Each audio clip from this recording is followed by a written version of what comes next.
Hi,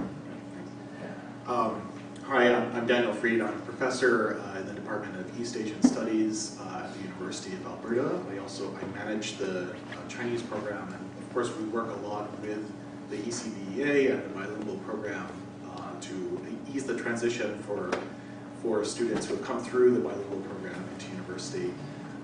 But I'm also here even primarily as a parent. I have a 10-year-old, so 现在我的女儿在上那个双语学校小学的5年级，所以我也可以从那个家长的角度来讨论我们家的经验。Yeah, I just have a quick introduction to myself. My name is Wei, and I'm currently the director of the Confucius Institute in Edmonton. Now, Confucius Institute in Edmonton is a partnership with the Edmonton Public School Board with China.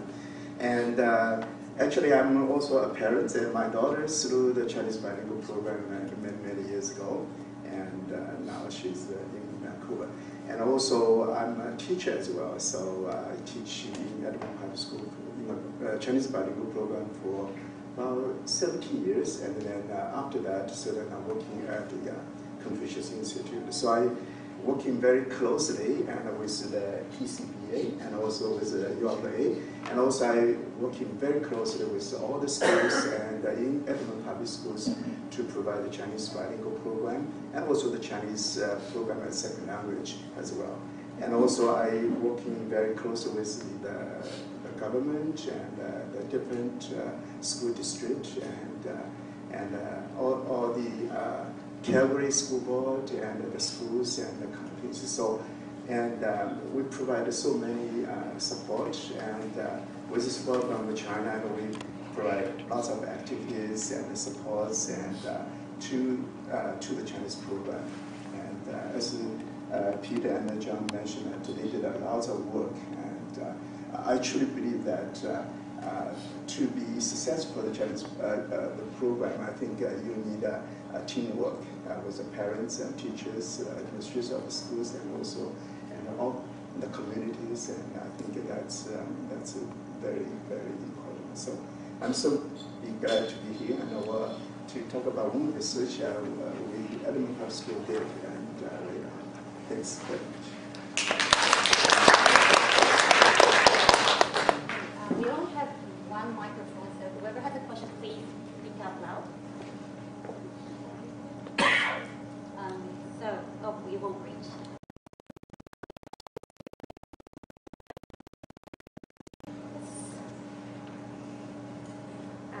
Thank you very much to our speakers and organizers for this really interesting forum. It's great to learn about the experiences that you had in Edmonton.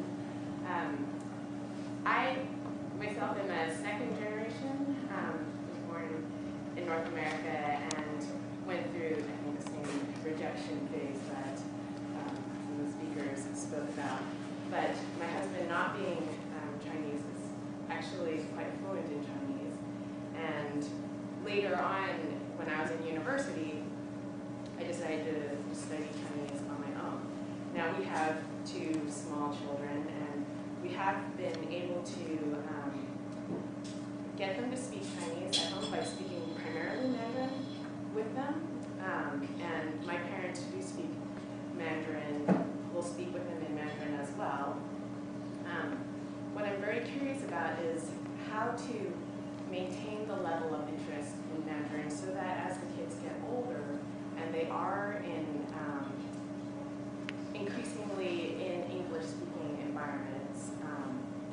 My older child is now 4, so we'll be starting kindergarten in the fall.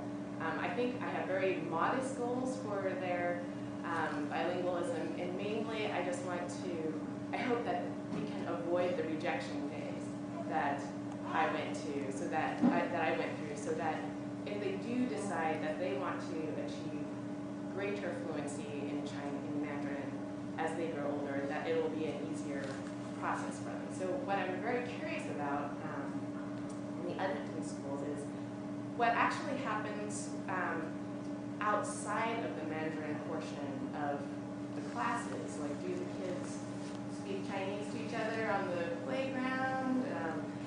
are they socializing in Chinese? Do the different kinds of families get together and try to reinforce outside the classroom?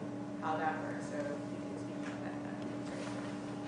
So as John and Peter mentioned, the classes are split in two portions. There's the Chinese portion and there's the English portion. So usually for the English class, like we would have gym in Chinese. So we were expected to only speak to each other in Chinese. And it worked out really, really well because then we'd speak to each other and we'd learn new vocabulary from each other. So that really helped as well. And we also had students who were originally from mainland China who came in grade 4. And then of course their Chinese would be a lot better than ours. But then if you played with them, if you interacted with them, they would be able to teach you a lot of Chinese, and you can still teach them English. So you can tell them, oh, soccer is 足球, and 足球is the soccer. So we learned a lot from each other. And just from my own personal experience, my parents did everything they can to keep me interested in Chinese. So they would even go out to buy Chinese gossip magazines and like bring it back home and like get me to read that. And it's wonderful. And I mean, some of the Chinese newspapers, they're written in Cantonese, in Mandarin, and then, you know, you can just go and read it, and sometimes they'll get me to read the Chinese magazines, you know, with them, and then we'll talk about some of the topics, even if they're gossip. So, yeah, it was quite interesting. I can add a little bit to that. Your main question is the rejection phase. Like Henry mentioned, going to weekend schools, you hate to give up that free time, but going to, you know, Monday to Friday and going to a class of 20, 25 kids that all doing the same thing, you basically avoid that rejection. We find that our kids grow up from kindergarten all the way to grade 12. They're buddies forever, and they go to university, they're still buddies, you know, like in a lot of the schools you do elementary, and in grade 6 in Alberta, you split off to junior high, and a lot of the kids go to different schools, different junior highs. But in the bilingual program, they all basically go to the next junior high site. So they're together for basically 12 years. And they don't feel that rejection because they're with their friends. Can I maybe add a couple of things as a parent, as a teacher, to see how that kind of work too. I think it's a challenge how to keep the students be interested in the program, keep to speak, and it's a really it's a good challenge for the educators.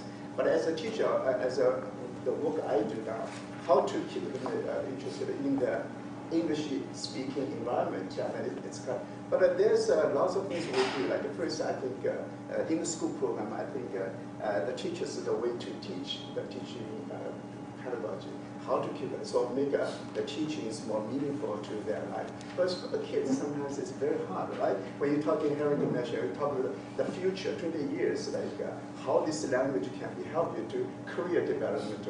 It's too far for them to understand. But for the instance of medium kind of interest, the teachers can do a lot of interesting activities, content in the classroom settings. So I think that's important. And also for the school, you can create lots of activities, right? We have schools have lots of cultural activities like after school. So line dancing, Chinese dancing, and they have maybe different kind of cultural activities to keep them more interesting and understanding. So that's another thing.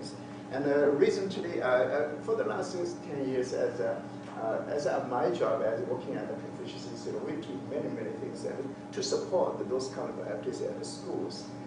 For example, we do called Chinese Bridge, and so we offered for example, even for university students, the same things. We did a Chinese Bridge for university students, and also for the high school students. Actually, in China, they have an international competition for high schools, but in order to keep our students more interested, we open to grade 1, all the way go to grade 12. So at first we only have 8 students, but now we have like 150 students last year, and I think the number is still growing. So we don't have enough space to hold them now, so we have to go to 2 sites now.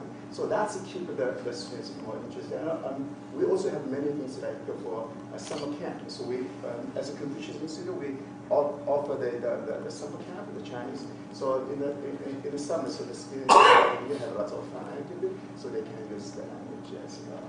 And also we organize the summer camp for China. And each school, like a junior high school, they also have a China trip to, not every year, but every second year, depends on the school. So they organize the parents and students. So all those kind of things, and so build that kind of interest, the value, the usage of to learn the language. Another thing I can think is that like we Confucius Institute, we have 14 Confucius classrooms, which is Peter John mentioned. We have 14 Confucius classrooms, which are the Chinese program. So we do partnership with Chinese schools. We have 14 schools in Shandong, which we are partner. So they do a lot of exchange programs, like activities, and so all of these things. So build that kind of things, but still a challenge. How can? But now the communication things is so easy now. So I think that they give lots of opportunities for the students how to use the language, the language to show them that. So I think that's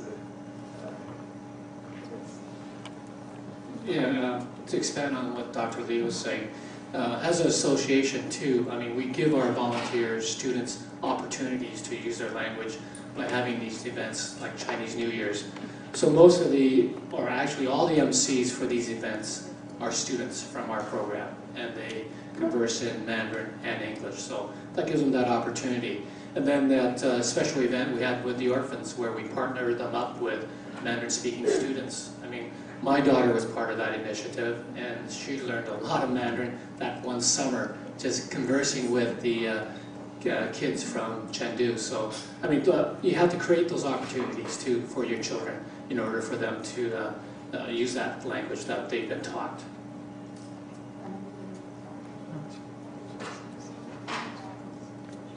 Well, I think that the Chinese language programs is very different from what it would be like sitting in the classroom Saturday morning, because we were all involved in different cultural things, such as I did the Chinese dance throughout junior high, and also in high school. I still remember during the Moon Festival, the other classrooms who didn't teach Chinese, they wouldn't be doing anything special, but we would be eating our mooncakes. So I have a lot of good memories like that kept me interested in learning more Chinese throughout the years. So. Sure.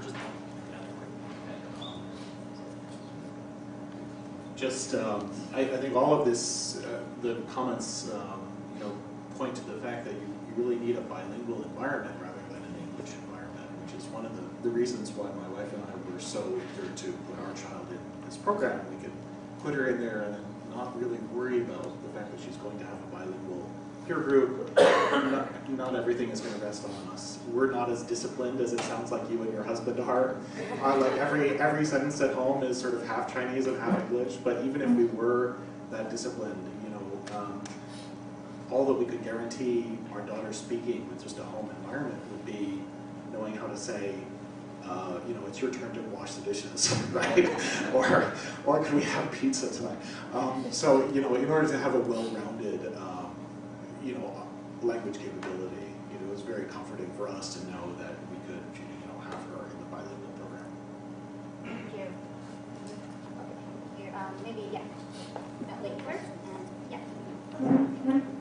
First of all, thank you everyone, and it's very lovely to see your program. And my name is Mizuta. I'm the second year student at UBC, and currently I'm teaching at a weekend school, to teach Mandarin. So I can bring more about incorporate the culture into our teaching. But my question is, currently our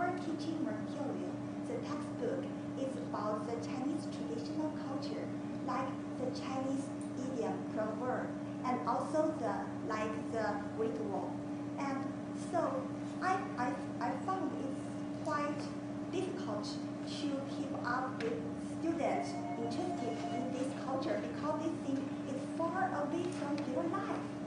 So how to balance this? They need something they can use in their life, but we need to give them something about the culture. So yeah, so how to choose our textbook is my question. Thank you very much. I would say about 15 years ago, one of our principals came up with the same thing, that using the Chinese textbooks that's all related to China or Taiwan doesn't bring the Canadian subject matter into play. So we had a project that was funded by the association to write books, the health books, kindergarten grade 1. So we actually wrote the books and funded the writing by teachers. The teachers got together, we paid for that, and they wrote books with Canadian content. So that was used to teach our kids in the early years. And that was started and funded by our association, to answer your question. Anybody would like to add? I think another thing that I will say is that when we teaching and we use a textbook, but I also we share with many teachers that we don't teach the textbooks only, right? Textbook is only one resources. So, and I think the teachers has to be innovative and creative, and by using the textbooks. So, you have to sometimes have to understand the needs of the students, which is true. They are Canadians. So I think sometimes you have to do modifications and to adopt some kind of supplementary resources which are available, and to make some kind of new creations of those textbooks which you use. So use certain textbooks have to be in a smarter ways. I think that will be to help. There was one question over there. Yes. I have quite a few questions. Maybe just one. I'm here with a bunch of parents who are from Northway Elementary School, so travel is going to try to because they are in the bilingual program.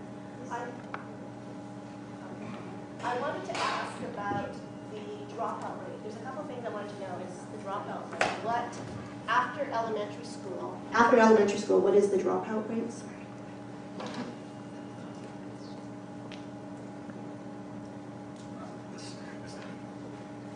Okay, Empton Public School Board has given us the statistics for the alternate programs, and the Chinese program is the most successful. We have about an 80% retention rate going from elementary to junior high to high school. Most alternate programs have about 50% dropout rate. Does that answer your question? Well, I guess, what's the dropout? Like you have a certain number of enrollment, you're advertising for enrollment, so that means how many people are coming in to? Well, right now we're basically at capacity at our 5 elementary schools. And then what happens in junior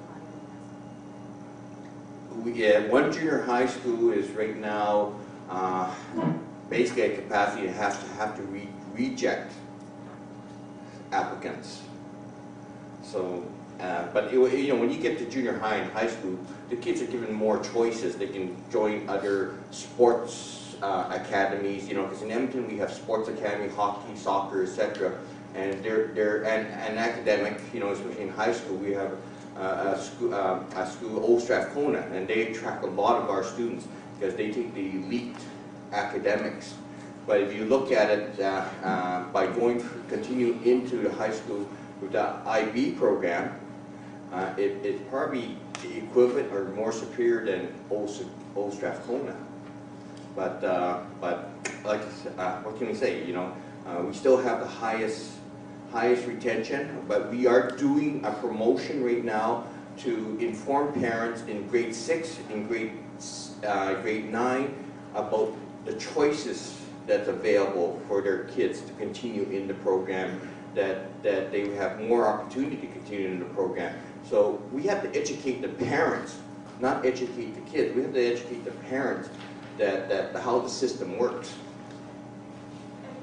difficult is it to recruit teachers if you need 2 teachers? So are they part-time teachers? No, these are full-time teachers in National Public School Board. That was a mandate that was done in 1982. But they teach half the time in Chinese and Yeah. half English, so the other, they teach another program, teach another class. Yeah, so basically most of our schools, like elementary schools, have 2 classes, you know, like 25, 30 kids in one class. So half a day, those 25, 30 will learn Chinese. In the afternoon, they move into the English class, and then the English class has another 25, 30 kids that move into the Chinese class. So they're full-time teachers. So but what happens in the junior high and the senior when it goes down to 30%, actually 15%? Well, like it's in junior high, it's one course. You know, you still got your core subjects, math, English, etc., etc. But we've added in cooking or whatever to give them more minutes to maintain or better their learning of Chinese. And there is a few dropout like because of the geographics, but otherwise, like if we maintain 80%, I think we're doing well. But we're as an association, we're striving to bring that up to 99%. You know, and we just started a program to increase that number, increase from 80% to a higher number by doing an info session. We're doing info sessions at each of the schools and bringing the parents in and tell them exactly how the politics work and how the system works, you know, so that they can encourage the kids to stay in the program. I think we had another question back here. Would you like to go across? Yes. It's related to your 2-teacher technique of teaching the language. I'm more interested in the younger levels. I guess I have a daughter in kindergarten and a son in grade 2 at the moment. I was wondering how important is it for the teacher to maintain an all-Mandarin environment or a time that the classroom is partitioned for Mandarin and vice versa for English? And also my second question is like, at which point do the kids actually learn how to read in your program? Well, I think Wei would probably be better to answer that, because he's the teacher. For your first question is, I think it's very important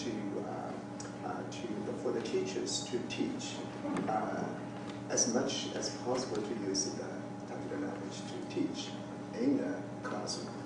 And I know it's very hard because I taught grade 2 and grade 3 and for many years, and I always try at the beginning of the school year, you know, if you want the students to speak the Chinese in the classroom at least, and it's a challenge, but it's doable. The kids are very capable to if you have a requirement, you make it clear to them, and actually they can do it. So I tried many years in my teaching. So in my classroom, I have a set of criteria. When you come in and we speak all Chinese. But of course, you cannot speak 100% Chinese, but it's impossible. And sometimes you still use English, but in their mind, what I strategize is that, okay, if you want to speak English, you have to get permission. And then you can speak English. Otherwise, I have some points, you know, those kind of, you know, some kind of things to do that. So actually, I think in grade 3, I taught after a few months starts, kids should be no problem. Because I also speak Chinese, so you speak, of course, you use kids' language at first, right, and gradually. And so it works very well. And even like, we have one day I remember, one consultant come to the classroom. So another consultant, of course, she cannot speak Chinese. So she talked to the kids, and when you do it, the kids said, "You can speak English?"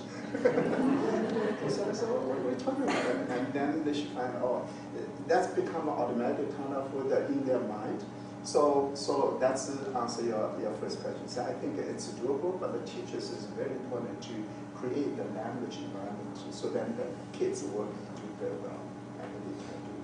And after, you know, in my school, I taught in Korea, one of the biggest Chinese schools. So by grade 6, you can talk naturally, no problem. So I can all speak Chinese. I pretend they all can speak Chinese very fluently. So common, daily communications. So what's your second language? Second question? Well, it's just at which point do kids actually start reading Chinese? Reading, but as a teacher, as our program, I think in the Division 1 from kindergarten to grade 3, I would say what we managed to focus on oral language production. And but of course, oral languages will be the majority of the focus. But of course, you also require them to read and to write a little bit, right? But the focus will be the oral. That's our program is focused on now. And the reason for doing that because so they always oral language go first. That's the natural way to gain the language, rather than the kids study naturally. So, and then the reading and the writing will be follow up, and slowly to transfer into the Division 2. And so that's what I was. Division 2 is grade 2. The grade 2, yeah. I think grade 2 still develop the oral languages, but I think the reading, writing still is good. You still need to do that, right? But I say just focus to oral language at the early age, and then they will gradually should to the reading and writing. Sorry, I'm just going to add to that. So I was actually Dr. Whaley's second grade student. So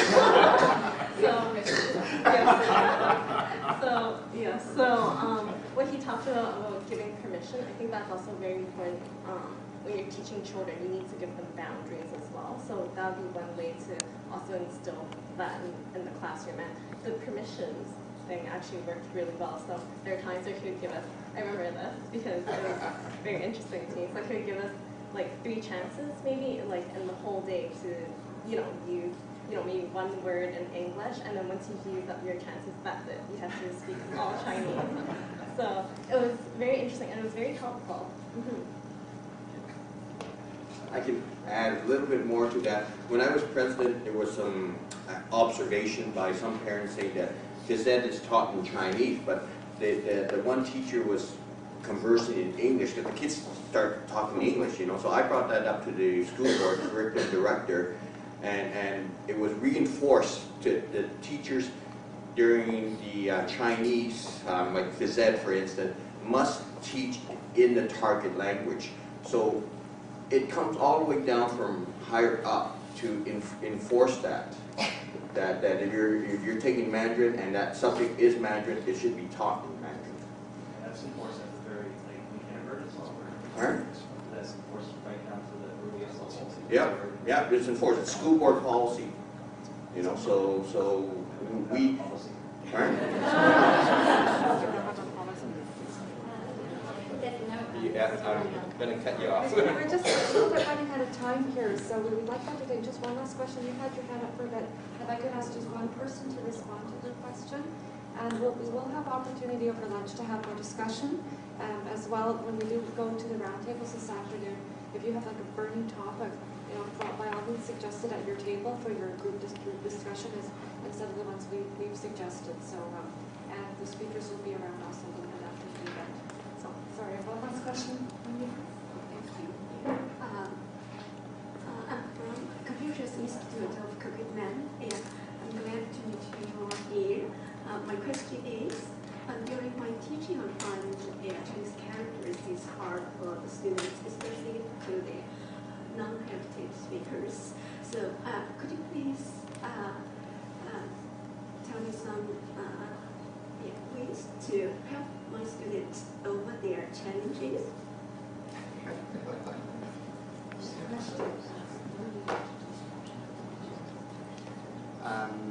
Yeah, it's a quite very. We try to based on what I know.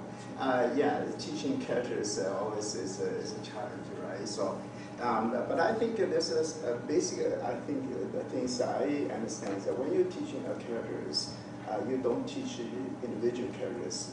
You always put it into a certain context, so which you make it meaningful. those contests should be related to also the kids' kind of personal life, more related. And I think then through that, then also that would be very important. That's one kind of principles I think I understand.